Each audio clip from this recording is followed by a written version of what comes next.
Mateus 18. Naquela hora, aproximaram-se de Jesus os discípulos, perguntando: Quem é, porventura, o maior no reino dos céus? E Jesus, chamando uma criança, colocou-a no meio deles e disse: Em verdade vos digo, que se não vos converterdes e não vos tornardes como crianças, de modo algum entrareis no reino dos céus. Portanto, aquele que se humilhar como esta criança, esse é o maior no reino dos céus. E quem receber uma criança, tal como esta, em meu nome a mim me recebe. Qualquer, porém, que fizer tropeçar a um destes pequeninos que crê em mim, melhor lhe fora que se lhe pendurasse ao pescoço uma grande pedra de moinho e fosse afogado na profundeza do mar. Ai do mundo por causa dos escândalos, porque é inevitável que venham escândalos. Mas ai do homem pelo qual vem o escândalo. Portanto, se a tua mão ou teu pé te faz tropeçar, corta-o e lança-o fora de ti. Melhor entrares na vida manco ou aleijado, do que tendo 2 mãos ou 2 pés, seres lançado no fogo eterno. Se um dos teus olhos te faz tropeçar, arranca-o e lança-o fora de ti. Melhor entrares na vida com um só dos teus olhos, do que tendo 2, seres lançado no inferno de fogo. Vede, não desprezeis a qualquer destes pequeninos, porque eu vos afirmo que os seus anjos nos céus veem incessantemente a face de meu Pai Celeste. Porque o Filho do Homem veio salvar o que estava perdido. Que vos parece? Se um homem tiver 100 ovelhas, e uma delas se extraviar, não deixará ele nos montes as 99, indo procurar a que se extraviou? E se porventura a encontra, em verdade vos digo, que maior prazer sentirá por causa desta do que pelas 99 que não se extraviaram? Assim, pois, não é da vontade de vosso Pai Celeste que pereça um só destes pequeninos. Se teu irmão pecar contra ti, vai arguí-lo entre ti e ele só. Se ele te ouvir, ganhaste a teu irmão. Se, porém, não te ouvir, toma ainda contigo 1 ou 2 pessoas, para que, pelo depoimento de 2 ou 3 testemunhas, toda a palavra se estabeleça. E se ele não os atender, dize-o à igreja. E se recusar ouvir também a igreja, considera-o como gentio e publicano. Em verdade vos digo que tudo que ligardes na terra terá sido ligado nos céus, e tudo que desligardes na terra terá sido desligado nos céus. Números, capítulo 5. O Senhor Deus disse a Moisés: Mande que os israelitas expulsem do acampamento todos os que têm uma doença contagiosa da pele, todos os que têm corrimento no membro, e todos os que estão impuros por terem tocado em algum morto. Mande para fora do acampamento os que estão impuros, sejam homens ou mulheres, para que não tornem impuro o lugar onde eu moro.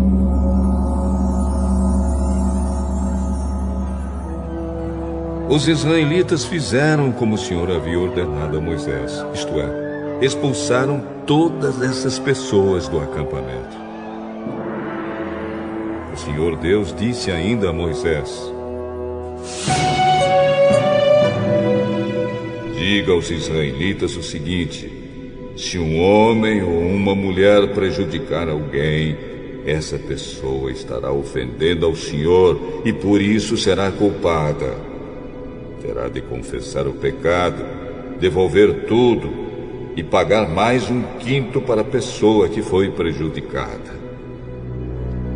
Mas, se essa pessoa morreu e não existe parente chegado que receba o pagamento, então o culpado deverá pagar ao Senhor e o pagamento será do sacerdote. Além desse pagamento, também será entregue o carneiro que o sacerdote oferecerá em sacrifício para conseguir o perdão do pecado dessa pessoa. Todas as ofertas especiais que os israelitas entregam ao Senhor pertencem ao sacerdote a quem elas forem apresentadas. Cada sacerdote ficará com as ofertas sagradas que lhe forem apresentadas.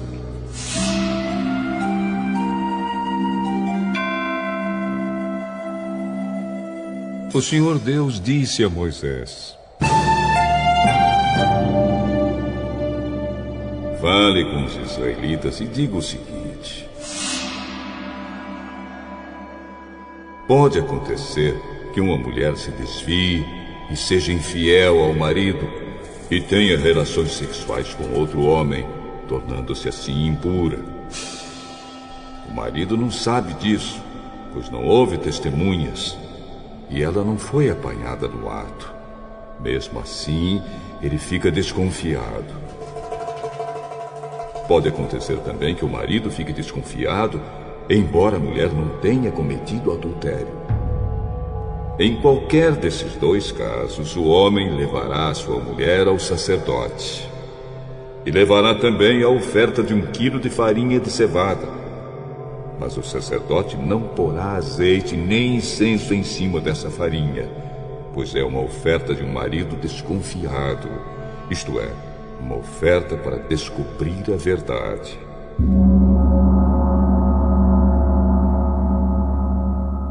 O sacerdote levará a mulher para frente e a colocará diante do altar de Deus, o Senhor. Ele derramará água santa num jarro de barro e pegará um pouco de terra do chão da tenda sagrada e porá na água. E com a mulher ainda em frente do altar, o sacerdote soltará os cabelos dela e porá nas suas mãos a oferta de farinha de cevada, que é a oferta por causa de ciúme. O sacerdote terá na mão o jarro de água amarga, que traz maldição. Então o sacerdote fará com que a mulher concorde com o seguinte juramento dito por ele: se você está debaixo da autoridade do seu marido, não teve relações com outro homem, nem cometeu com outro homem nenhum ato que a tenha tornado impura, então que nada lhe aconteça quando beber esta água amarga que traz maldição. Mas, se você foi infiel e assim se tornou impura, que o Senhor Deus faça do seu nome uma maldição no meio do seu povo, e que os seus órgãos sexuais sequem e a sua barriga fique inchada.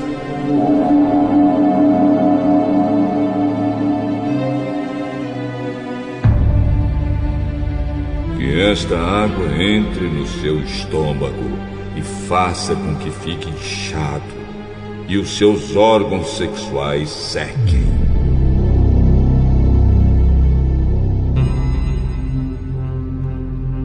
Então a mulher responderá: que assim seja.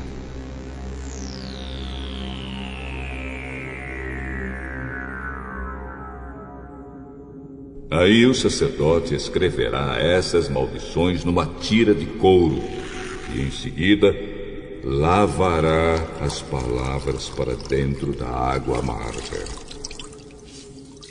Depois fará com que a mulher beba a água amarga que traz maldição. E a mulher sentirá dentro de si fortes dores. Porém, antes o sacerdote pegará da mão da mulher a oferta de cereais feita por causa de ciúmes. Ele levantará a oferta na presença de Deus, o Senhor, e a trará ao altar. Então pegará um punhado da oferta de cereais e a queimará em cima do altar, para lembrar que é dada a Deus. Finalmente fará com que a mulher beba a água.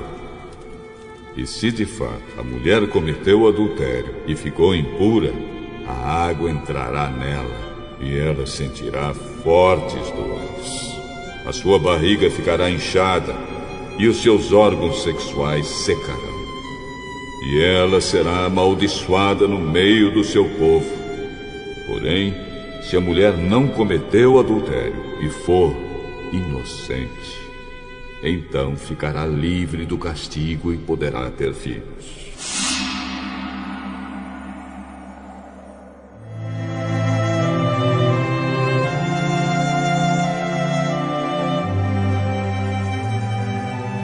Essa é a lei para os casos em que uma mulher casada comete adultério e o marido fica desconfiado, ou em que um homem, sem motivo, fica desconfiado da mulher. Ele deverá levar a mulher até o altar de Deus, o Senhor, e o sacerdote fará o que essa lei manda. O marido ficará livre da culpa, mas se a mulher for culpada, sofrerá o castigo. Capítulo 6. O Senhor Deus disse a Moisés: fale com os israelitas e diga o seguinte: qualquer homem ou mulher que fizer uma promessa especial de ser nazireu e dedicar-se ao serviço do Senhor Deus, não deverá beber vinho nem cerveja. Não deverá beber nenhum tipo de vinho, nem qualquer outra bebida feita de suco de uvas. Não comerá uvas frescas nem passas. Enquanto for nazireu, não comerá nada que venha da parreira, nem mesmo as sementes ou as cascas das uvas. Durante todo o tempo do seu voto de nazireu, não deverá cortar o cabelo, nem fazer a barba, até acabar o tempo em que ele se separou para se dedicar ao serviço de Deus. Ele se dedicará somente ao Senhor e deixará crescer completamente o cabelo. O seu cabelo é um sinal da sua dedicação ao serviço de Deus. Por isso ele não deve se tornar impuro, chegando perto de algum morto, mesmo que seja o corpo do seu pai ou da sua mãe, ou do seu irmão ou da sua irmã. Enquanto for nazireu, ele está separado para o serviço de Deus, o Senhor.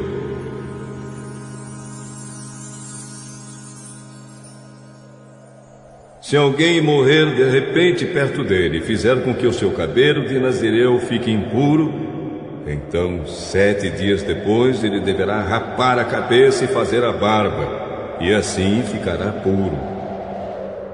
No 8º dia deverá trazer 2 rolas ou 2 pombinhos para o sacerdote na entrada da tenda sagrada.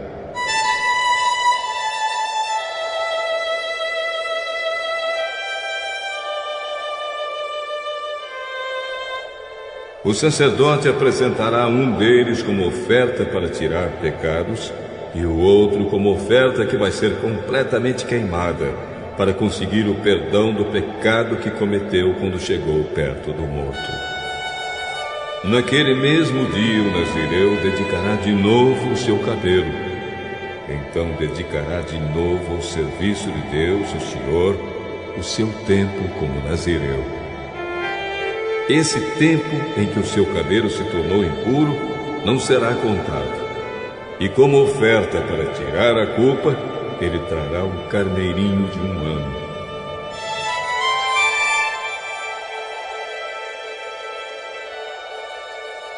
A lei para o nazireu, quando chegar o fim do tempo da sua dedicação ao serviço de Deus, será esta: ele irá até a porta da tenda e entregará a Deus, o Senhor, 3 animais sem defeito, isto é, um carneirinho de 1 ano como sacrifício que vai ser completamente queimado, uma ovelhinha de 1 ano como sacrifício para tirar pecados e um carneiro como oferta de paz. Ele também oferecerá uma cesta de pães feitos sem fermento, isto é, pães grandes de farinha misturada com azeite e pães pequenos e achatados, com um pouco de azeite passado por cima. E também apresentará as ofertas de cereais e as ofertas de vinho. O sacerdote apresentará tudo isso diante de Deus, o Senhor, e oferecerá o seu sacrifício para tirar pecados e a oferta que será completamente queimada. Ele apresentará ao Senhor o carneiro como oferta de paz e também oferecerá a cesta de pães feitos sem fermento. Ele dará ainda as ofertas de cereais e as ofertas de vinho.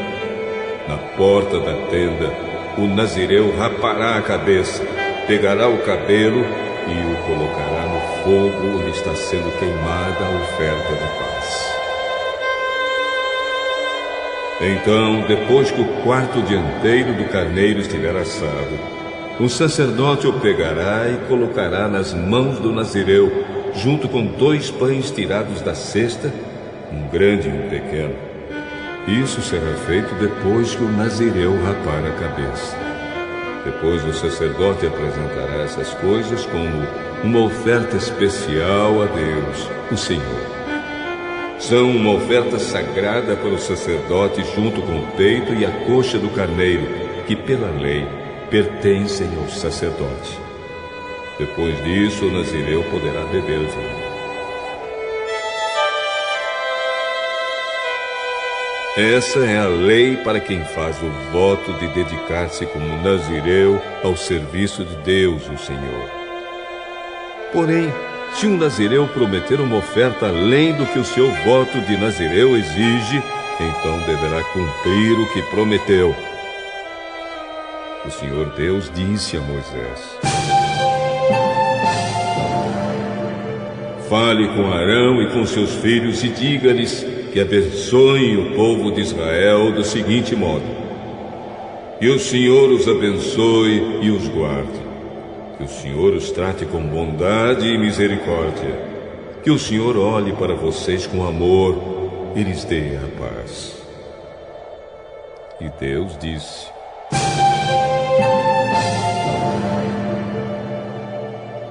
Assim, Arão e os seus filhos pedirão as minhas bênçãos para o povo de Israel, e eu os abençoarei.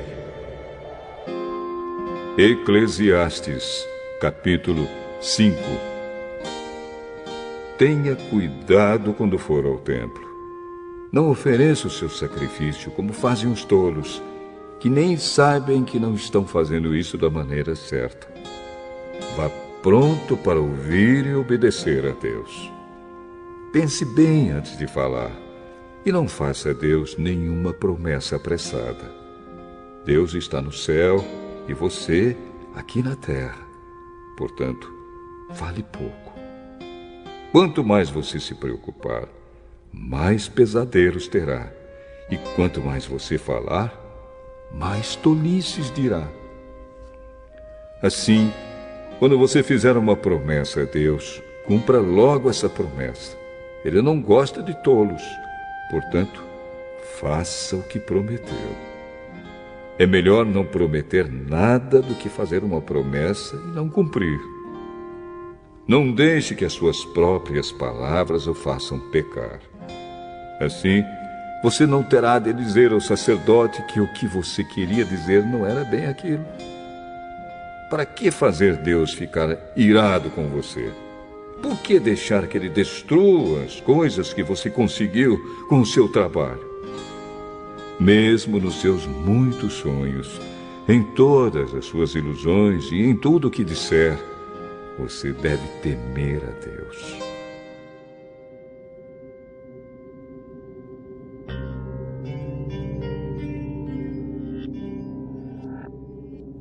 Não fique admirado quando você notar em algum lugar o governo fazendo injustiça, perseguindo os pobres e negando os direitos deles, pois cada autoridade é protegida pela que está acima dela, e as duas são acobertadas pelas autoridades superiores.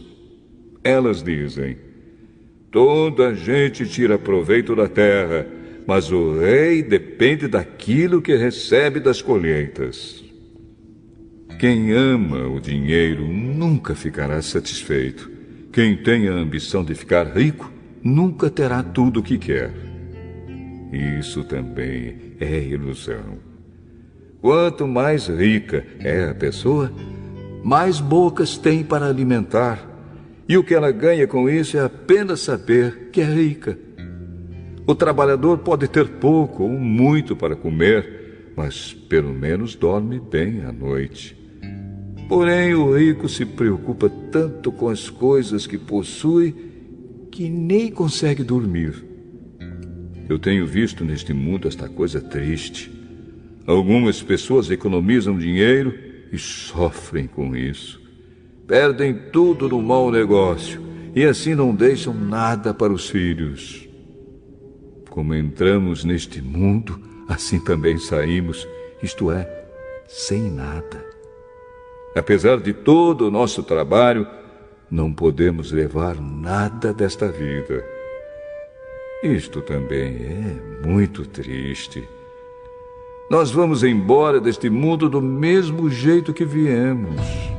Trabalhamos tanto, tentando pegar o vento. E o que é que ganhamos com isso? O que ganhamos é passar a vida na escuridão e na tristeza, preocupados, doentes e amargurados.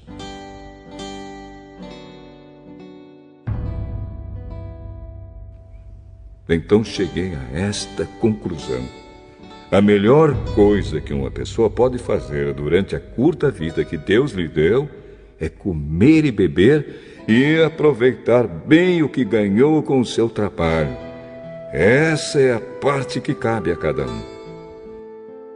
Se Deus der a você riquezas e propriedades e deixar que as aproveite, fique contente com o que recebeu e com o seu trabalho.